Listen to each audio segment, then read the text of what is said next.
అనగనగా ఒక అడవిలో పులి మరియు సింహం మంచి మిత్రులు. వాళ్ళు అన్నిట్లో సాయం చేసుకుంటారు. ఒకరోజు అన్ని జంతువులు సింహం అడవికి రాజు అని ప్రకటించాయి. అప్పుడు పులి చాలా జెలసీగా ఫీల్ అయ్యింది.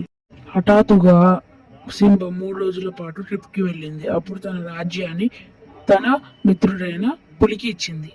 తర్వాత రోజు పులి చాలా కోపంతో మీరు నన్ను ఎందుకు సెలెక్ట్ చేయలేదు అని అనింది. నేను మీకు ఒక శిక్ష ఇస్తున్నాను. మీరు రోజు నాకు ఒక ఆహారం ఒక్కొక్క జంతువుగా రావాలి. ఏమైందో తెలియదు గాని సింహం మాత్రం హఠాత్తుగా వచ్చి తొంగి తొంగి పులి ఏం చేస్తుందో చూసింది. అప్పుడు పులి అందరినీ హింసిస్తుంది. ఎలాగైనా పులిని చంపాలని స్వేచ్ఛ కోసం సింహం ఈ నిర్ణయం తీసుకొని సింహం పులిని చంపేస్తుంది. అప్పుడు అన్ని జంతువులు ప్రశాంతంగా సంతోషంగా ఉంటాయి.